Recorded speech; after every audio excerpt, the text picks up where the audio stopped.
सारे अजीज़ों का, बड़ों का, छोटों का शुक्रगुज़ार हूँ कि आज आपने टाइम निकाला और अपनी मसीह कौम के जो मसाइल हैं हम आज उनको बयान भी करेंगे, सामने रखेंगे भी। तो ये सारे प्रोग्राम से पहले हम चाहते हैं कि अपने खुदावंद को याद करें आज शाम, जो कि उसके कलाम में लिखा है जहाँ 2 या 2 से ज़्यादा लोग होंगे मैं उनके दरमियान मौजूद होऊंगा। उसकी मौजूदगी को महसूस करते हुए अपने सरों को झुकाएंगे।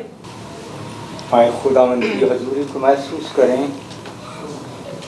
खुदाए अजीम बुजुर्ग आसमान के खुदा इसराइल के खुदावंद पाक यहोवा, आज के इस पाक दिन के लिए तेरे शुक्रगुजार हैं जो तूने हमारे इन लीडरान को खुदा बाप दिन बख्शा है।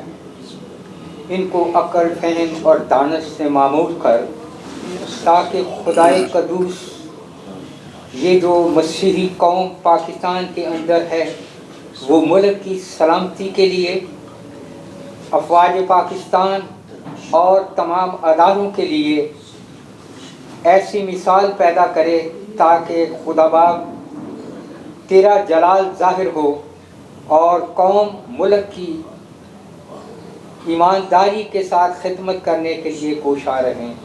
ये सब कुछ तेरे कदूस और जलाली नाम से मांगता हूँ। खुदावंद यीशु मसीह के पाक नाम में सारे दोस्तों को, बुज़ुर्गों को मेरी तरफ से सलाम। मैं जहांगीर खोखर, आज का जो प्रोग्राम है ये स्पेशली अरेंज किया गया है जो नए मुंतखब सदर साहब हुए हैं उनके लिए, उनकी मुबारकबाद के लिए। हम सब आसफ अली जरदारी साहब को दूसरी दफ़ा सदर मुंतखब होने पर मुबारकबाद पेश करते हैं। इसी तरह पाकिस्तान के वज़ीर आज़म मियाँ शहबाज शरीफ साहब, उनको भी और चारे सूबाई वज़रा को भी हम मुबारकबाद पेश करते हैं। सूबा पंजाब में ख़वातीन को वज़ीर आला की सीट मिली है। मरियम साहबा से वज़ीर आला पंजाब से ये रिक्वेस्ट करेंगे, हमारे मुतालबात हैं, उनके सामने मुतालबा रखेंगे कि वो भी हमारे काम किए जाएं। चौधरी सैमसन असलम सोत्रा साहब को दावत देता हूं कि वो मज़ीद जो बातचीत है वो आपके सामने बयान करें। खुदावंद यीशु मसीह के नाम में सब भाइयों को मेरा सलाम पहुँचे। आज की प्रेस कॉन्फ्रेंस का मकसद मिनॉरिटीज़ के मसाइल और सदर पाकिस्तान को मुबारकबाद के लिए हम यहाँ प्रेस कॉन्फ्रेंस बुलाई है। सबसे पहले तो मैं शुक्रगुज़ार हूँ मीडिया का जो यहाँ तशरीफ़ लाए, हमारी एक आवाज़ पे हम उनके शुक्रगुज़ार हैं और हमें उम्मीद है कि हमेशा वो हमारे साथ तामन जारी रखेंगे। हम Bilawal Bhutto minority volunteer worker की जानिब से शरीक chairman Peoples Party Asif Ali Zardari को सदर पाकिस्तान मुंतखब होने पर दिल की था गहराइयों से मुबारकबाद पेश करते हैं और इसके साथ साथ चारों सूबों के चारों वज़रा आला को भी हम मुबारकबाद देते हैं कि जो इलेक्टेड हुए हैं वो मुबारकबाद के मुस्तहिक हैं। आज की जो प्रेस कॉन्फ्रेंस है, मेन एजेंडा उसका हमारा ये है कि हम वज़ीर आला पंजाब मोहतरम मरियम नवाज़ के शुक्रगुज़ार हैं कि उन्होंने मुस्लिम भाइयों के लिए रमज़ान पैकेज का ऐलान किया। ना सिर्फ के ऐलान किया बल्कि उन्होंने घर घर इसकी फराहमी को यकीनी बनाया। लेकिन हम मुतालबा करते हैं कि क्रिश्चियन लोगों के लिए भी ईस्टर पैकेज का ना सिर्फ ऐलान किया जाए बल्कि फौरी तौर पर इस पर अमल दरामद किया जाए। इसके साथ साथ हम मुतालबा करते हैं कि मसीह मुलाजमीन को जो जिस भी शोबे में जॉब कर रहे हैं उनको 25 मार्च को तनख्वाह रिलीज़ की जाए। हम गुजारिश करते हैं कि 25 तारीख को ही सैलरी रिलीज़ कर दी जाए ताकि हमारे मसीह अच्छे तरीके से ईस्टर का त्यौहार मना सकें। दूसरा, हम वज़ीर साहबा से गुजारिश करते हैं कि हुकूमत पंजाब ने 2010 में एक हेल्थ प्रोग्राम IRMNCH माँ और बच्चे के नाम से शुरू किया था, जिसमें 2016 में 4 नर्सेस को भर्ती किया गया। उस वक्त उनकी लमसम सैलरी 40,000 रुपये थी, जो आज भी 2024 तक 40,000 ही है, जबकि 2010 से लेकर 2024 तक महंगाई 500% बढ़ चुकी है। लिहाजा गुजारिश है कि इस प्रोग्राम के तहत भर्ती किए तमाम मुलाजमीन को रेगुलाइज़ किया जाए और उनकी तनख्वाहों में इजाफा मौजूदा महंगाई के मुताबिक किया जाए। तीसरा ये हमारा मुतालबा है, वाकई हम चाहते हैं Maryam colony Green Town Lahore के रहायशियों के मसीह कब्रिस्तान की है। हम चाहते हैं कि मरियम कॉलोनी के जो लोग रहते हैं उनको मसीह कब्रिस्तान दिया जाए, इंसानी हमदर्दी के थ्रू, या ये सोचते हुए कि हर इंसान ने मरना है।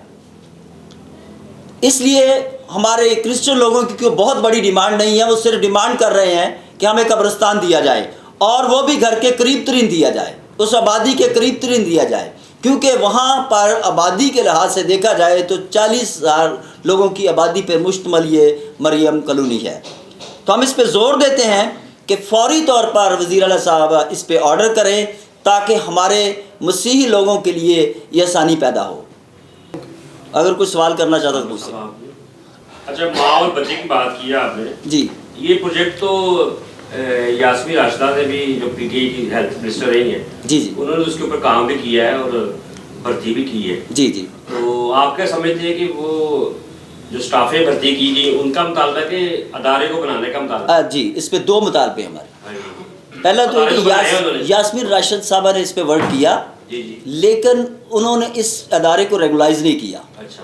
2010 से ये रेगुलाइज नहीं हुआ। वो नर्सेज या वो LHVs जो काम कर रही हैं वो कॉन्ट्रैक्ट बेस पे कर रही हैं। हमारा मुतालबा है कि इसको रेगुलाइज किया जाए, क्योंकि पीपल्स पार्टी हमेशा ही ये चाहती है कि वो वर्कर को जो है वो ज़्यादा से ज़्यादा सहूलतें दे और वर्कर को ज़्यादा फेवर दे। और आज भी हमारा मुतालबा ये है कि पीपल्स पार्टी बेशक पंजाब में हुकूमत नहीं है, लेकिन कोलिशन पार्टनर पीपल्स पार्टी है।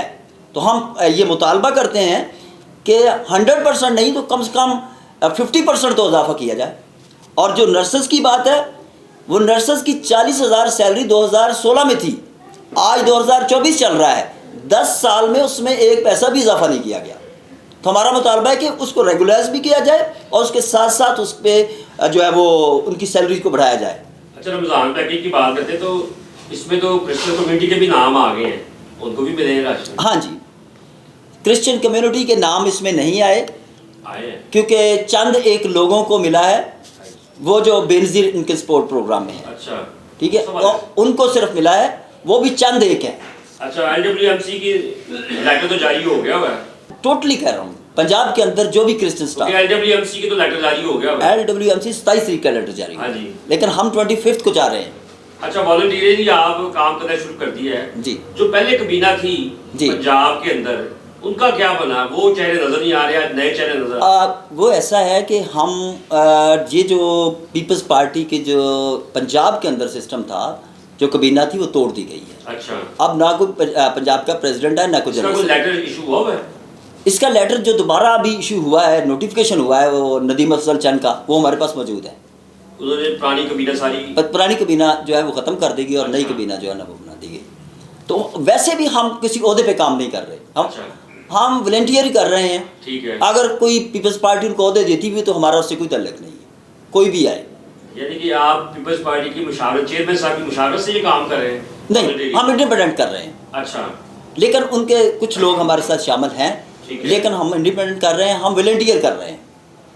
तो ये जो आप बुनियादी मसाइल बता रहे हैं हल्के के जी, तो क्या ये आप पंजाब गवर्नमेंट को बताएंगे कि यहाँ आपके यहाँ के हल्के से, NA के हल्के से? नहीं, हम डायरेक्ट पंजाब गवर्नमेंट को, अच्छा, डायरेक्ट यहाँ का हल्के का जो MNA है, जो अदातारड़ है, तो हम उसको कहेंगे नहीं। ठीक है। हम तो सिर्फ डायरेक्ट मोहतरमा मरीम नवाज साहबा को कहेंगे, क्योंकि हम पंजाब में उनके कोलिशन पार्टनर हैं, इसलिए हम अतातारड़ को नहीं कहेंगे। क्योंकि हम सोच रहे हैं कि बिलावल के साथ ज्यादती हो, और बिलावल यहाँ से जीत चुका था और वोटों में गड़बड़ कर की गई। तो इसलिए हम तो इस बात पे यकीन नहीं रखते कि हम तारड़ को जाके कहेंगे। अच्छा, इलेक्शन की बात करते हैं तो पिछला जब इलेक्शन हुआ था उस वक्त असलम गिल साहब को 35,000 करीब वोट पड़ा था जी, जबकि इस दफ़ा चेयरमैन साहब खुद इस इलेक्शन में आए इस हल्के के अंदर, उनको 15,000 वोट पड़ा है। तो इसमें थोड़ी सी गफलत कहाँ पर हुई है? आपके जो पुराने मिनोरिटी के वर्कर्स की हुई है कि किसकी हुई है? बिल्कुल ठीक है आपकी बात, बहुत अच्छा क्वेश्चन है। बिलावल भुट्टो इस इलाके से हारा नहीं है। अच्छा, बिलावल भुट्टो को हराया गया है। रात 10 बजे तक जो रिजल्ट आ रहे थे वो 15,000 के आ रहे थे, ठीक है। और उसके बाद जो रिजल्ट आया उसके बाद हमारा रिजल्ट दिखाया ही नहीं गया, और इसके बड़े पैमाने पर धांधली हुई है। मसीही कौम ने बिलावल भुट्टो को वोट डाला है, लेकिन वो वोट गड़बड़ की गई है, उसको गिना नहीं गया। अगर हमारे हिसाब से लगाएं तो बिलावल भुट्टो इस इलाके से जीत चुके हैं। अच्छा, ये कब्रिस्तान की बात करते हैं तो यहाँ पर मैंने प्रोग्राम भी किया था इस हल्के के अंदर, इसका तो फंड जारी हुआ था पीटीए गवर्नमेंट ने जी, जो एक्स मिनिस्टर रही है, एमएनए रही हैं शीला साहबा जी जी, उन्होंने इसको फंड भी जारी किया था। तो क्या यहाँ पे लगा नहीं है वो फंड? हमने फंड दिया था ना, वो हमें 50 लाख रुपया, अच्छा। वो गलियों के लिए बस दिया था। अच्छा, तो कब्रिस्तान के लिए आपको नई जगह चाहिए? कब्रिस्तान के लिए हमें नई जगह चाहिए। उधर इलाके में और है कोई जगह? शबीर गुज्जर ने ये मुझे लेटर दिया है कब्रिस्तान का, अच्छा, तो पार्टी उसमें टूट गई पार्टी, तो हमारा काम नहीं हो सका। ठीक है। अगर शबीर गुज्जर होता तो फिर हमारा काम हो जाना था। अब बिलावल भुट्टो से हमने उम्मीद ये लगाई है, पंजाब में हमने इनको वोट भी दिलाया है, अपने बूथों से इनको जितवाया भी है। लेकिन वो तो जीते नहीं ना। नहीं, हमने तो जितवाया है ना, हमें तो पता है ना, हमने इनको जितवाया है। अच्छा, आपने अपने यूसी से? हाँ, हमने अपने यूसी से इसको जितवाया है। अच्छा, लेकिन हमें अब अतातर्क आगे आ गया, अतातर्क के पास तो मैंने जाना नहीं है। मरियम नवाज साहब से हम ये अपील रखेंगे और जरदारी साहब से अपील रखेंगे ताकि हमारा ये काम जल्द से जल्द हो सके। हमारे पास कब्रिस्तान की जगह नहीं नहीं है। आपके हल्के में उधर जगह है? जगह बहुत सी हमारी काफ़ी पड़ी हुई है। अच्छा, बहुत सी काफ़ी जगह पड़ी हुई, लेकिन हाँ, हमें दफनाने के लिए हमारे पास जगह नहीं है। हम लोगों की मिन्नतें करते हैं जाकर, जब हमारे उधर लोग मर जाते हैं तो हम मिन्नतें जाकर करते हैं, किसी की जाकर मिन्नतें करके फिर हम अपना मुर्दा उधर दफनाते हैं। तो हमारे पास तो जगह नहीं है। आसफ जारी साहब से हमारी अपील है, शहबाज शरीफ से हमारी ये अपील है, मरियम नवाज से हमारी ये अपील है ताकि हमारा जल्द से जल्द ये काम हो। हमें कब्रिस्तान चाहिए। जी, मेरा ताल्लुक मरियम कॉलोनी से है, यूसी 240 से। जैसा कि बिन्यामीन ने बताया कि हम जो है पिछले कई सालों से सफ़र कर रहे हैं, इन मुश्किलात का शिकार हैं कि हमारे पास जो बुनियादी हक है किसी भी पाकिस्तानी शहरी का, जिसमें कब्रिस्तान जो है वो सरफ़रिस्त है, उससे महरूम है। और ये हमारे लिए बहुत बड़ी प्रॉब्लम है। आप सब इसको महसूस कर सकते हैं, इस मुश्किल को, कि अगर कोई शख्स मर जाए तो मरने के बाद भी उसे इज्जत ना दी जाए या उसे दफन करने के लिए हमारे पास कोई प्रॉपर जगह ना हो, तो इससे बड़ी मुश्किल और क्या हो सकती है। तो ये हम जिस तरह से भाइयों ने कहा है कि हम ये अपील करते हैं मौजूदा गवर्नमेंट से, जो गवर्नमेंट बनी है, अब कोलिशन गवर्नमेंट बनी है जिसमें जरदारी साहब भी हैं और शहबाज शरीफ साहब हैं, मरियम नवाज है। तो ये हमारा मुतालबा है कि हमें जल्द से जल्द जो है वो इसके लिए जगह प्रोवाइड की जाए।